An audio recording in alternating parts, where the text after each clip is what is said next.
नमस्कार मित्रों, मेरा नाम भैरवनाथ है। आज जो कहानी मैं आपको सुनाने जा रहा हूं, यह सिर्फ एक काल्पनिक कथा नहीं है। यह मेरी अपनी आप बीती है। मेरे जीवन का वह हिस्सा है जिसने न केवल मुझे तबाह किया, बल्कि मुझे एक ऐसी दुनिया में धकेल दिया जहां न तो मैं जीवित हूं और न ही मृत। मैं बस एक कैद में तड़पती हुई आत्मा हूं। अगर आप इस चैनल पर नए हैं तो कृपया सब्सक्राइब कर लें, क्योंकि आने वाली कहानियां आपके होश उड़ा देंगी। और हां, जब यह कहानी खत्म हो जाए तो जरूर बताइएगा कि कैसी लगी। आप कहां से देख रहे हैं, कौन से शहर से, और आपका नाम क्या है। मुझे जानना अच्छा लगेगा कि मेरी पीड़ा की यह दास्तान कहां कहां तक पहुंच रही है। तो चलिए शुरू करते हैं। बात उन दिनों की है जब मैं एक सम्मानित तांत्रिक था। लोग दूर दूर से आते थे मेरे पास। कोई अपनी बीमारी का इलाज लेकर आता, कोई अपने दुश्मनों से बचने का उपाय मांगता। मैं हर किसी की समस्या का समाधान करता था। लोग मुझे बड़े आदर से प्रणाम करते थे, मेरे चरण स्पर्श करते थे। मैं अपनी विद्या का उपयोग धर्म के कार्यों के लिए करता था। कम से कम मैं यही समझता था। पर इंसान के मन में छुपे हुए जो विकार होते हैं, वे धीरे धीरे सिर उठाने लगते हैं। मेरे साथ भी कुछ ऐसा ही हुआ। शुरू में तो सब ठीक था, लेकिन जब गांव की औरतें अपनी समस्याएं लेकर आती थीं, तो मैं उनकी परेशानी सुनने की बजाय उनके रूप रंग पर ध्यान देने लगा था। उनकी आंखों की चमक, उनके होठों की लाली, उनके बालों की खुशबू, यह सब मुझे बेचैन करने लगा था। मैं खुद से लड़ता था। मन में कहता था, भैरवनाथ, यह क्या सोच रहा है? तू एक साधक है, तंत्र विद्या का ज्ञाता है। तेरा मन इन व्यर्थ की बातों में क्यों भटक रहा है? लेकिन जितना मैं अपने मन को समझाता, उतना ही वह और भटकता जाता। वासना का बीज मेरे हृदय में अंकुरित हो चुका था। एक दिन की बात है, मैं अपनी गुफा में ध्यान लगा रहा था। मेरी गुफा एक पुराने मंदिर के नीचे थी, जहां सदियों पुराने ग्रंथ और तंत्र की पुस्तकें रखी हुई थीं। ध्यान के बाद जब मैं उन पुस्तकों को देख रहा था, तो मुझे एक अजीब सी किताब दिखी। वह बाकी किताबों से अलग थी। उसका कवर काले रंग का था और उस पर अजीब से निशान बने हुए थे। जिज्ञासावश मैंने उस किताब को उठाया। उसे छूते ही मुझे एक अजीब सी गर्माहट महसूस हुई, जैसे किसी ने मेरी रगों में आग भर दी हो। किताब खोली तो उसके पन्नों से एक मदहोश करने वाली खुशबू आई। पहले पन्ने पर लिखा था, मोहिनी विद्या, सर्वश्रेष्ठ वशीकरण की विद्या। मैंने आगे पढ़ना शुरू किया। उसमें लिखा था कि यह संसार की सबसे शक्तिशाली विद्या है। इस विद्या को सिद्ध करने वाला किसी भी स्त्री को अपने वश में कर सकता है। उसके आगे वह मंत्र लिखे हुए थे जिनसे यह विद्या सिद्ध होती है, लेकिन साथ ही एक चेतावनी भी लिखी हुई थी बड़े अक्षरों में, सावधान, इस विद्या का उपयोग केवल धर्म के कार्यों के लिए करें। यदि वासना में इसका प्रयोग किया गया तो साधक स्वयं विद्या का दास बन जाएगा। उस समय मुझे यह चेतावनी एक मामूली सी बात लगी। मैंने सोचा, मैं भैरवनाथ हूं, तंत्र विद्या का जानकार हूं। मुझे पता है कि अपनी शक्तियों को कैसे नियंत्रित करना है। लेकिन मेरे मन में एक ही ख्याल घूम रहा था, अब कोई भी औरत मुझे मना नहीं कर सकेगी। उस रात मैं सो नहीं सका। बार बार वही किताब पढ़ता रहा, मोहिनी विद्या के मंत्रों को रटता रहा। मेरे मन में गांव की सुंदर औरतों के चेहरे घूमते रहे, विशेष रूप से गांव की सरपंच की बेटी राधिका का चेहरा। वह इतनी सुंदर थी कि उसे देखकर गांव के हर मर्द का दिल धड़कता था। लेकिन वह बहुत घमंडी थी और हमेशा मुझे तिरस्कार से देखती थी। अगले कुछ दिनों तक मैंने उन मंत्रों का जाप किया। धीरे धीरे मुझे लगने लगा कि मेरे अंदर कुछ बदलाव हो रहा है। मेरी आंखों में एक अजीब सी चमक आ गई थी। जब भी कोई औरत मेरे सामने आती तो वह बेचैन हो जाती थी। मेरी आवाज में एक अजीब सा जादू आ गया था। एक सप्ताह बाद एक पूर्णिमा की रात को मैंने पूरी विधि से मोहिनी विद्या की साधना शुरू की। गुफा में दीप जलाकर, हवन कुंड में विशेष जड़ी बूटियां डालकर उन मंत्रों का जाप करने लगा। रात भर मैं मंत्र जपता रहा। मेरे चारों ओर अजीब सी हवा चलने लगी, जैसे कोई अदृश्य शक्ति मेरे इर्द गिर्द नाच रही हो। सुबह जब मेरी आंखें खुली तो मैंने महसूस किया कि मैं बदल गया हूं। वातावरण में एक अजीब सी गर्माहट और मदहोशी फैल चुकी थी। मेरे भीतर एक नशा सा भर गया था, एक अजीब सा आत्मविश्वास। मुझे लगा जैसे अब संसार की कोई भी स्त्री मेरे सामने नहीं टिक सकती। उसी दिन दोपहर को जब मैं गांव के मुख्य रास्ते से जा रहा था, तो मैंने राधिका को देखा। वह अपनी सहेलियों के साथ कुएं से पानी भर रही थी। मेरा दिल जोर से धड़कने लगा। मैंने सोचा, आज इसे पता चल जाएगा कि भैरवनाथ की शक्ति क्या है। मैं उसके पास गया। पहले तो वह मुझे देखकर नाक भौं से कोड़ने लगी। उसकी सहेलियां भी मुझे अजीब निगाहों से देखने लगी। लेकिन मैंने उसकी आंखों में आंखें डालकर धीरे से मोहिनी विद्या का मंत्र फुसफुसाया। मेरी आवाज में जादू था। मेरी आंखों में एक अजीब सा आकर्षण था। क्षण भर में ही राधिका की आंखें धुंधली हो गईं। उसके होंठ कांपने लगे। वह मेरे सामने नतमस्तक हो गई और कांपती आवाज में बोली, स्वामी, मैं आपकी हूं। उसकी सहेलियां यह देखकर हैरान रह गईं। वे समझ नहीं पा रही थीं कि राधिका के साथ अचानक क्या हुआ है। मैंने उन्हें भी मंत्र से प्रभावित किया और उन्हें वहां से चले जाने को कहा। वे सब बिना कुछ कहे चली गईं। उस दिन पहली बार मैंने मोहिनी विद्या की असली शक्ति महसूस की। राधिका मेरे साथ मेरी गुफा में आई। उसका पूरा व्यक्तित्व बदल गया था। वह जो कभी मुझसे नफरत करती थी, अब मेरे हर हुक्म को मानने के लिए तैयार थी। मैंने उसे अपने कक्ष में ले जाया। उसकी देह को अपनी इच्छाओं के अनुसार भोगा। उसका कोई प्रतिरोध नहीं था, बल्कि वह खुशी से मेरा साथ दे रही थी। मेरे भीतर पाप का एक अजीब सा आनंद उमड़ पड़ा। मुझे लगा जैसे मैं संसार का सबसे शक्तिशाली व्यक्ति हूं। जब शाम हुई तो मैंने राधिका को एक और मंत्र दिया, जिससे वह सब कुछ भूल गई। वह वापस वही घमंडी राधिका बन गई। लेकिन मेरे दिल में यह एहसास था कि अब मैं जब चाहूं उसे अपने वश में कर सकता हूं। उस रात मैं सो नहीं सका। मेरे दिमाग में तरह तरह के ख्याल आ रहे थे। गांव में और भी कितनी सुंदर औरतें हैं, विवाहित स्त्रियां, कुंवारी लड़कियां, पास के गांव की रानी, अब सब मेरे वश में आ सकती हैं। लेकिन उस समय मैं नहीं जानता था कि जिस शक्ति को मैं अपनी समझ रहा हूं, वह असल में एक जीवित चेतना है, और मैं उसे जितना गलत राह पर ले जाऊंगा, वह उतनी ही मजबूत होती जाएगी। एक दिन वही शक्ति मुझे निगल जाएगी। आज जब मैं पीछे मुड़कर देखता हूं तो समझता हूं कि उस दिन से मेरा पतन शुरू हो गया था। मोहिनी विद्या सिर्फ एक तकनीक नहीं है, बल्कि एक जीवित अभिशाप है, जो धीरे धीरे अपने साधक को निगलती जाती है। राधिका के साथ बिताई गई उस दोपहर के बाद मैं एक अलग ही व्यक्ति बन गया था। मेरे अंदर एक अजीब सा अहंकार भर गया था। हर वक्त मेरे दिमाग में वही बात घूमती रहती, मैं इतना शक्तिशाली हूं कि कोई भी औरत मुझे मना नहीं कर सकती। अगले कुछ दिनों तक मैं सामान्य की तरह अपना काम करता रहा। लोग अपनी समस्याओं के साथ आते रहे, मैं उनका इलाज करता रहा। लेकिन मेरा मन हमेशा मोहिनी विद्या के इस्तेमाल की तरफ भागता रहता। मैं बार बार उस काली किताब को पढ़ता, नए नए मंत्र सीखता। एक दिन गांव के सेठ जी की पत्नी मीरा मेरे पास आई। वह अपने बेटे की बीमारी का इलाज कराने आई थी। मीरा बेहद खूबसूरत थी। गोरा रंग, बड़ी बड़ी आंखें और एक ऐसा व्यक्तित्व जिसे देखकर किसी का भी दिल डोल जाए। वह करीब 35 साल की थी, लेकिन दिखती किसी 20 साल की लड़की की तरह थी। जब वह अपने बेटे की समस्या बता रही थी तो मैं उसकी बातें सुनने की बजाय उसके रूप में खो गया था। उसकी आंखों की चमक, उसके बालों से आती खुशबू, उसकी आवाज की मिठास, सब कुछ मुझे बेचैन कर रहा था। मैंने उसके बेटे का इलाज किया, उसे कुछ जड़ी बूटी दी। लेकिन जब वह जाने लगी तो मैं रुक नहीं पाया। मैंने कहा, मीरा जी, आपके बेटे की बीमारी थोड़ी गंभीर है। कल शाम को एक बार फिर आइएगा, मुझे कुछ विशेष पूजा करनी है। वह बोली, ठीक है पंडित जी, मैं कल आ जाऊंगी, और चली गई। उस रात मैं सो नहीं सका। बार बार मीरा का चेहरा मेरी आंखों के सामने आता रहा। मैं तरह तरह की कल्पनाएं करता रहा। अगले दिन शाम को मीरा आई। इस बार वह अकेली थी। मैंने उसे अपनी गुफा के अंदर वाले कक्ष में बुलाया। वहां मैंने पहले से ही मोहिनी विद्या की तैयारी कर रखी थी। खुशबूदार धूप जल रही थी, दीप जल रहे थे। पूरा माहौल एक अजीब सी मदहोशी से भरा हुआ था।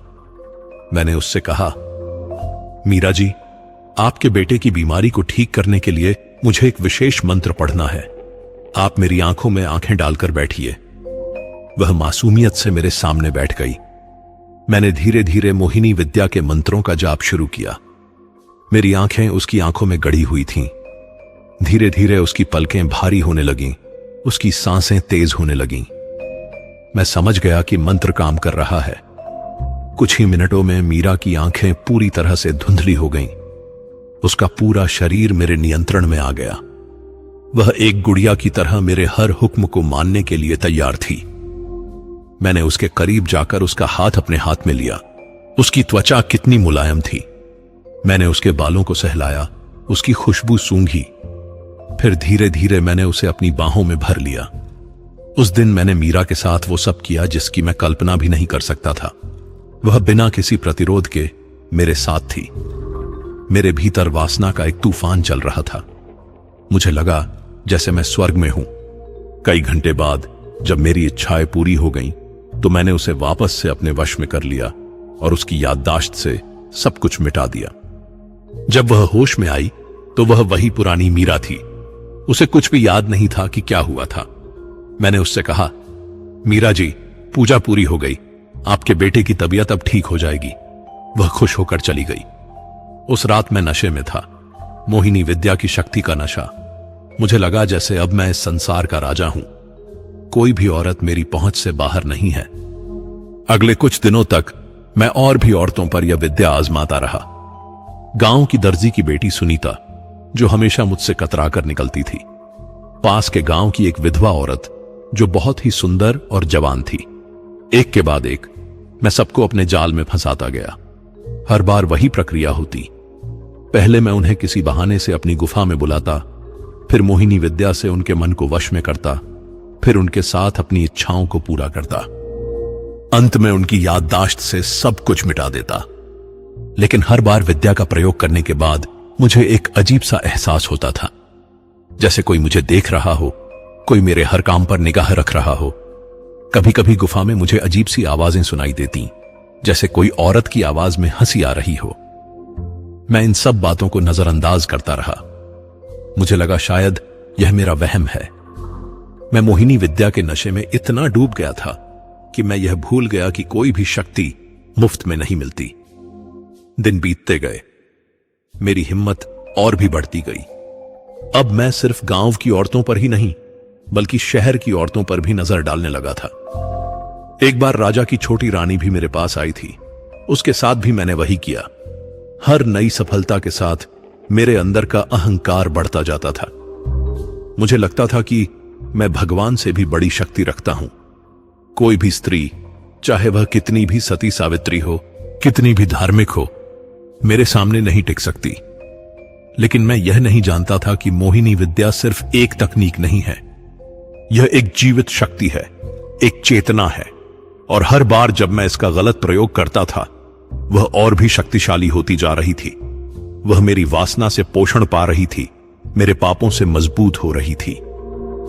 एक दिन जब मैं अपनी गुफा में ध्यान कर रहा था, तो मुझे एक अजीब सी आवाज सुनाई दी।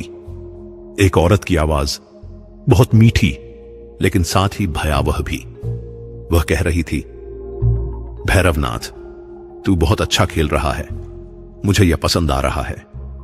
मैंने चारों तरफ देखा, लेकिन कोई नहीं था। मुझे लगा शायद यह मेरा वहम है, लेकिन गहरे में कहीं मुझे एक डर सा लगने लगा था। अगले कुछ दिनों में यह आवाज और भी साफ होने लगी। कभी कभी मुझे लगता जैसे कोई मेरे कान में फुसफुसा रहा है, कभी लगता जैसे कोई मुझसे बात कर रहा है। लेकिन जब मैं मुड़कर देखता तो वहां कोई नहीं होता। धीरे धीरे मुझे एहसास होने लगा कि मोहिनी विद्या सिर्फ मेरे हाथ में एक औजार नहीं है, बल्कि वह खुद एक शक्ति है जो मेरे साथ साथ चल रही है, मेरे हर काम को देख रही है। लेकिन तब भी मैं रुक नहीं पाया। वासना का नशा इतना तेज था कि मैं सब कुछ भूलकर अपनी हवस पूरी करता रहा। मुझे लगता था कि अभी तो मैं इस शक्ति का मालिक हूं, अभी तो सब कुछ मेरे नियंत्रण में है। पर मैं नहीं जानता था कि बहुत जल्द ही एक ऐसी रात आने वाली है जो मेरी पूरी जिंदगी बदल देगी। महीने भर बाद मैं पूरी तरह से मोहिनी विद्या का आदी हो गया था। अब यह मेरे लिए सिर्फ एक शक्ति नहीं थी, बल्कि एक नशा बन गई थी। जैसे किसी को शराब की लत लग जाती है, वैसे ही मुझे इस विद्या की लत लग गई थी। बिना इसके इस्तेमाल के अब मैं एक दिन भी नहीं गुजार सकता था। गांव में अब मेरी एक अलग ही पहचान बन गई थी। लोग कहते थे कि भैरवनाथ में कुछ अजीब सी शक्ति आ गई है।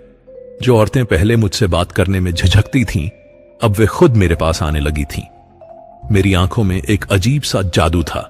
मेरी आवाज में एक मदहोश करने वाला असर था। एक दिन की बात है, पास के बड़े शहर से व्यापारी गोविंदराम की पत्नी सुशीला मेरे पास आई। वह बेहद अमीर थी और अपनी सुंदरता के लिए दूर दूर तक प्रसिद्ध थी। उसके साथ 2 नौकरानियां भी थीं। सुशीला का रंग दूध की तरह गोरा था, आंखें हिरनी की तरह बड़ी बड़ी थीं। वह महंगे कपड़े पहनती थी और उससे अत्तर की खुशबू आती थी। वह मेरे पास अपनी कोई समस्या लेकर आई थी, लेकिन मैं उसकी बात सुनने की बजाय उसके रूप में खो गया था। मैंने उसकी समस्या का समाधान किया, लेकिन साथ ही उस पर मोहिनी विद्या का भी प्रयोग कर दिया। उस दिन के बाद सुशीला बार बार मेरे पास आने लगी। कभी कोई छोटी सी समस्या का बहाना, कभी कुछ और। हर बार मैं उसके साथ अपनी हवस पूरी करता और फिर उसकी याददाश्त से सब मिटा देता। वह घर जाकर अपने पति से कहती कि भैरवनाथ जी बहुत बड़े संत हैं, उनके आशीर्वाद से घर में खुशहाली आ गई है। धीरे धीरे मेरी हिम्मत और भी बढ़ गई। मैंने सोचा कि अगर मैं एक साथ कई औरतों को अपने वश में कर सकूं तो कितना मजा आएगा। मैंने किताब में और भी गुप्त मंत्र खोजे और उन्हें सीखा। एक दिन मैंने एक बड़ा प्रयोग किया। गांव की 5 सबसे खूबसूरत औरतों को अलग अलग बहानों से अपनी गुफा में बुलाया। राधिका, मीरा, सुनीता और 2 अन्य औरतें। मैंने सभी को एक साथ मोहिनी विद्या से वश में कर लिया। उस रात का मंजर आज भी मेरी आत्मा को कपा देता है। 5 औरतें मेरे इर्द गिर्द गुड़ियों की तरह बैठी हुई थीं। सबकी आंखें धुंधली, सब मेरे हर हुक्म का इंतजार कर रही थीं। मैं उनके बीच में एक राजा की तरह बैठा था। उस रात मैंने जो किया वह वर्णन से परे है। मेरी वासना चरम पर पहुंच गई थी। मुझे लगा जैसे मैं स्वर्गलोक में हूं और ये सब अप्सराएं हैं जो मेरी सेवा कर रही हैं। लेकिन उसी रात जब मैं इस सब में मस्त था तो अचानक मुझे एक तेज हंसी की आवाज सुनाई दी। एक औरत की हंसी, लेकिन इतनी भयावह कि मेरी रीढ़ में सिहरन दौड़ गई। मैंने चारों तरफ देखा, लेकिन मेरे अलावा वहां सिर्फ वो 5 औरतें थीं जो अभी भी मेरे वश में थीं। हंसी की आवाज फिर आई और इस बार साफ शब्द सुनाई दिए, वाह भैरवनाथ, कितना मजा आ रहा है ना, लेकिन यह तो सिर्फ शुरुआत है। मैं डर गया। मैंने जल्दी जल्दी सभी औरतों की याददाश्त से सब कुछ मिटाया और उन्हें वापस भेज दिया, लेकिन वह आवाज अभी भी मेरे कानों में गूंज रही थी। उस रात के बाद से यह आवाज रोज आने लगी, कभी दिन में, कभी रात में। हमेशा एक औरत की आवाज, हमेशा मुझसे बात करती हुई। वह मुझे और औरतों के नाम बताती, उनकी कमजोरियां बताती, यह बताती कि उन्हें कैसे फंसाया जा सकता है। शुरू में मुझे लगा कि यह आवाज मेरी मदद कर रही है। इसकी बताई तरकीबें हमेशा काम आती। जो औरतें पहले मुझसे दूर रहती थीं, वे भी इसकी मदद से आसानी से फंस जाती। एक दिन इस आवाज ने मुझसे कहा, भैरवनाथ, राजमहल में एक नई रानी आई है, बहुत खूबसूरत है, उसे भी अपने वश में कर ले। मैंने कहा, लेकिन वह तो रानी है, राजमहल तक मेरी पहुंच कैसे होगी? आवाज ने कहा, चिंता मत कर, कल वह अपनी सहेलियों के साथ नदी किनारे के मंदिर में आएगी, वहां तू मिल जाना। अगले दिन वैसा ही हुआ। रानी अपनी सहेलियों के साथ मंदिर आई। वह वाकई बेहद सुंदर थी। उसकी खुशबू हवा में फैली हुई थी। मैंने उससे कुछ धार्मिक बातें की और फिर मोहिनी विद्या का प्रयोग किया। वह रानी भी मेरे वश में आ गई। उस दिन एक रानी के साथ बिताए गए पलों में मुझे लगा जैसे मैं सम्राट बन गया हूं। लेकिन उस दिन के बाद से वह आवाज और भी तेज होने लगी। अब वह आवाज मुझसे दिन रात बात करती रहती। वह मुझे नई नई औरतों के बारे में बताती, नए मंत्र सिखाती, नई तकनीकें बताती। मैं पूरी तरह से उसका गुलाम बन गया था। महीनों बीत गए। मैंने शायद सैकड़ों औरतों के साथ अपनी हवस पूरी की होगी। विवाहित स्त्रियां, कुंवारी लड़कियां, विधवाएं, रानियां, कोई भी मेरी पहुंच से बाहर नहीं था। मेरे लिए वे सिर्फ अपनी वासना पूरी करने का साधन बन गई थीं। लेकिन धीरे धीरे मुझे एहसास होने लगा कि मैं बदल गया हूं। मेरी आंखों में हमेशा एक अजीब सी चमक रहती थी। मेरी त्वचा का रंग थोड़ा बदल गया था। कभी कभी आईने में अपना चेहरा देखकर मुझे डर लगता था। सबसे बड़ी बात यह थी कि अब मैं बिना उस आवाज की मदद के कुछ भी नहीं कर सकता था। वह मुझे बताती कि कब उठना है, कब खाना है, कब सोना है। मेरा पूरा जीवन उसके नियंत्रण में आ गया था। एक दिन मैंने हिम्मत करके उस आवाज से पूछा, तुम कौन हो? तुम मुझसे बात क्यों करती हो? उसने हंसकर जवाब दिया, अभी समय नहीं आया है भैरवनाथ, बहुत जल्द तुझे सब पता चल जाएगा। अभी तो बस मजा करता रहे। लेकिन अब मुझे मजा नहीं आ रहा था। धीरे धीरे मुझे लगने लगा था कि कुछ गलत हो रहा है। जो शक्ति मैं अपनी समझता था वह शायद मेरी नहीं थी, शायद कोई और मुझे नचा रहा था। दिन बीतते गए, मेरी हालत और भी खराब होने लगी। कभी कभी रात में मुझे अजीब सपने आते। उन सपनों में एक औरत का साया दिखता जो हमेशा मुझे देख रहा होता। वह हंसती रहती, लेकिन उसकी हंसी में कुछ डरावना था। एक रात जब मैं गहरी नींद में सो रहा था तो मुझे लगा जैसे कोई मुझे छू रहा है। जब मैंने आंखें खोली तो देखा कि मेरी गुफा में एक अजीब सी रोशनी फैली हुई है। हवा में एक तेज खुशबू थी, लेकिन साथ ही एक डरावना एहसास भी। उस रात पहली बार मुझे लगा कि बहुत जल्द ही कुछ बड़ा होने वाला है, कुछ ऐसा जो मेरी जिंदगी हमेशा के लिए बदल देगा। वह अमावस्या की रात थी जब मैं समझ गया कि मैं कितनी बड़ी भूल कर चुका था। उस दिन पूरे दिन मेरा मन बहुत बेचैन था। कुछ अजीब सा लग रहा था, जैसे कोई बड़ी घटना होने वाली हो। हवा में एक अजीब सा सन्नाटा था। पक्षी भी अपने घोंसलों में छुपे हुए थे। यहां तक कि कुत्ते भी रात में भौंक नहीं रहे थे। रात के समय जब मैं अपनी गुफा में था तो अचानक सभी दीपक अपने आप बुझ गए।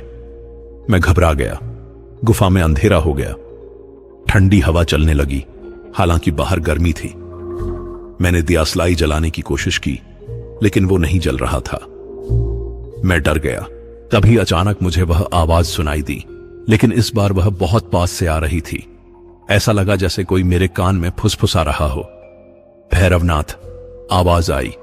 मैंने चारों तरफ देखा, लेकिन अंधेरे में कुछ नजर नहीं आ रहा था। कौन है? बाहर आओ, मैंने डरते हुए कहा। तभी एक मधुर लेकिन डरावनी हंसी गूंजी। हंसी इतनी भयावह थी कि मेरे रोंगटे खड़े हो गए। अचानक गुफा में एक अजीब सी नीली रोशनी फैलने लगी। उस रोशनी में मैंने देखा कि गुफा के कोने में कुछ है। धीरे धीरे वह आकार लेता गया। पहले एक साया दिखा, फिर धीरे धीरे एक औरत का रूप निकलकर सामने आया। वह औरत नहीं, वह सिर्फ औरत नहीं थी।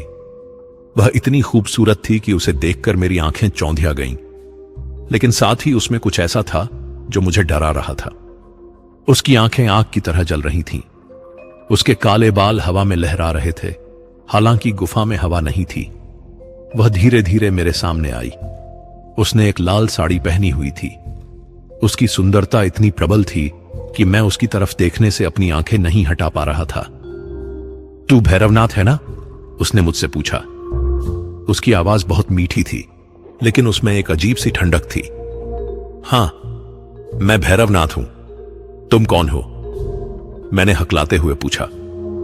वह हंस पड़ी। उसकी हंसी पूरी गुफा में गूंजने लगी। मैं वही हूं जिसे तूने महीनों से इस्तेमाल किया है। मैं वही हूं जिसकी शक्ति से तूने सैकड़ों औरतों को अपने वश में किया है। मैं हूं मोहिनी विद्या। यह सुनकर मेरे होश उड़ गए।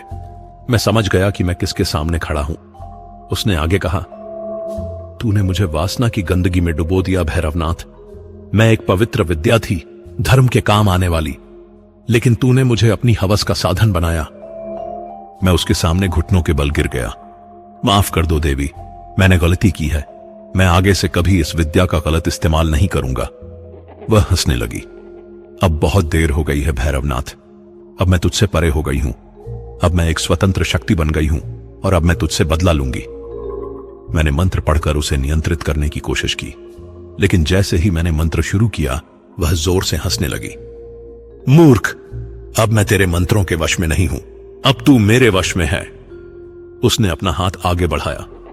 मैंने भागने की कोशिश की, लेकिन मेरे पैर नहीं हिले, जैसे वो जमीन में जड़ गए हों। वह मेरे पास आई। उसकी खुशबू बहुत तेज थी, एक ऐसी खुशबू जो मुझे बेहोश बना रही थी। उसने मेरा हाथ अपने हाथ में लिया। उसका स्पर्श बर्फ की तरह ठंडा था, लेकिन साथ ही आग की तरह जला रहा था। अब तू सदा सदा के लिए मेरा गुलाम रहेगा भैरवनाथ, और मैं तेरी इस विद्या का उपयोग करूंगी। लेकिन अब मैं सिर्फ औरतों को वश में नहीं करूंगी, बल्कि पुरुषों को अपने जाल में फंसाकर उनकी जान लूंगी। यह सुनकर मैं और भी डर गया। नहीं देवी, ऐसा मत करो। निर्दोष लोगों को मत मारो। वह हंसने लगी। अब तेरी मर्जी से कुछ नहीं होगा। तूने जब निर्दोष औरतों के साथ गलत किया था तब तुझे यह ख्याल नहीं आया था। अब वह और भी पास आ गई। उसकी आंखें मेरी आंखों में झांक रही थीं। उसमें एक अजीब सा मोह था, लेकिन साथ ही भयंकर डर भी। अब मैं तुझे अपना आलिंगन दूंगी भैरवनाथ। इस आलिंगन के बाद तेरी आत्मा हमेशा के लिए मेरी कैद में रह जाएगी। उसने मुझे अपनी बाहों में भर लिया। उसका आलिंगन, मैं उसका वर्णन नहीं कर सकता। एक साथ स्वर्ग का सुख और नरक की पीड़ा। मेरा पूरा शरीर जल रहा था और ठंड से कांप भी रहा था। उसने मेरे होंठों को चूमा। उस चुंबन में मेरी आत्मा खिंचती चली गई। मुझे लगा जैसे मैं किसी गहरी खाई में गिरता जा रहा हूं। मेरी आंखों के सामने अंधेरा छाने लगा। अलविदा भैरवनाथ। अब तू सिर्फ एक आत्मा है जो मेरी कैद में तड़पती रहेगी। यह कहकर वह गायब हो गई। जब मेरी आंखें खुली तो मैंने देखा कि मेरा शरीर गुफा के फर्श पर पड़ा हुआ है। मैं अब सिर्फ एक आत्मा था जो अपने ही शरीर को देख रही थी। मैंने अपने शरीर को छूने की कोशिश की, लेकिन मेरा हाथ उससे पार हो गया। मैं समझ गया कि अब मैं न जीवित हूं न मृत। मैं सिर्फ एक कैदी आत्मा हूं। उस दिन से मैं मोहिनी की कैद में हूं। वह जहां जाती है मुझे भी साथ ले जाती है। मैं उसकी हर काली करतूत का गवाह बनता हूं। वह पुरुषों को अपनी सुंदरता से आकर्षित करती है और फिर उनकी जान ले लेती है। कभी कभी मैं उसे रोकने की कोशिश करता हूं, लेकिन वह मेरी नहीं सुनती। वह कहती है, यह तेरे पापों की सजा है भैरवनाथ। अब तू चुपचाप देखता रह। उस भयावह रात के बाद से कई साल बीत गए हैं। मैं नहीं जानता कितने साल, क्योंकि समय यहां रुक गया है। मेरे लिए न दिन है न रात, बस एक अंतहीन सजा है जो मुझे भुगतनी पड़ रही है। मोहिनी अब मेरे गांव में नहीं रहती। वह गांव गांव, शहर शहर घूमती रहती है और मैं एक छाया की तरह उसके साथ जाने पर मजबूर हूं। जब भी वह कहीं जाती है मुझे साथ ले जाती है। मैं उसकी हर क्रूरता का मूक गवाह बनता हूं। उसका तरीका हमेशा एक ही रहता है। वह किसी गांव या शहर में एक सुंदर औरत के भेष में जाती है। उसकी सुंदरता इतनी चमकदार होती है कि कोई भी पुरुष उसे देखकर आकर्षित हो जाता है। फिर वह अपने जादू से उसे अपनी तरफ खींचती है। जो पुरुष उसके जाल में फंसता है वह उसकी खुशबू, उसकी मीठी आवाज, उसकी चमकदार आंखों के वशीभूत हो जाता है। फिर जब वह उसे एकांत में ले जाती है और अपना आलिंगन देती है तो उस आलिंगन में ही उसकी मौत हो जाती है। लेकिन यह सिर्फ मौत नहीं होती, मोहिनी उसकी आत्मा को भी खा जाती है। जैसे उसने मेरी आत्मा को कैद कर लिया है, वैसे ही वह हर शिकार की आत्मा को अपने अंदर समा लेती है। इससे वह और भी शक्तिशाली होती जाती है। मैंने देखा है कि कैसे मासूम लोग उसके जाल में फंसते हैं। एक बार एक युवक था जो अपनी मां की दवा के लिए पैसे इकट्ठे कर रहा था। मोहिनी उसके सामने एक जरूरतमंद औरत के भेष में आई। उस युवक ने उसकी मदद करने की कोशिश की, लेकिन मोहिनी ने उसे अपने जाल में फंसाकर उसकी जान ले ली। एक और बार एक व्यापारी था जो अपनी बेटी की शादी की तैयारी कर रहा था। मोहिनी ने उसे भी अपने मोहजाल में फंसाकर मार डाला। उस दिन मैंने उस व्यापारी की बेटी को अपने पिता का इंतजार करते देखा था। वह नहीं जानती थी कि उसका पिता कभी वापस नहीं आएगा। हर बार जब मोहिनी किसी को मारती है तो मैं उसे रोकने की कोशिश करता हूं। मैं चिल्लाता हूं, गिड़गिड़ाता हूं, लेकिन न तो मोहिनी मेरी सुनती है, न ही कोई और मुझे देख या सुन पाता है। मैं बस एक मूक गवाह बनकर रह जाता हूं। कभी कभी मैं सोचता हूं कि काश मैं उस दिन उस काली किताब को न उठाता। काश मैंने उसमें लिखी चेतावनी को गंभीरता से लिया होता। काश मैंने अपनी वासना को काबू में रखा होता। लेकिन अब पछताने का कोई फायदा नहीं। मैं रोज मोहिनी से कहता हूं, बस करो, मैंने अपनी गलती मान ली है, मुझे माफ कर दो। लेकिन वह हमेशा हंसकर कहती है, अभी तो यह शुरुआत है भैरवनाथ। जब तक तू जिंदा था तूने जितने पाप किए हैं उससे कहीं ज्यादा पाप मैं तेरे नाम पर करूंगी और तू बस देखता रहेगा। यह सुनकर मेरी आत्मा तड़प उठती है।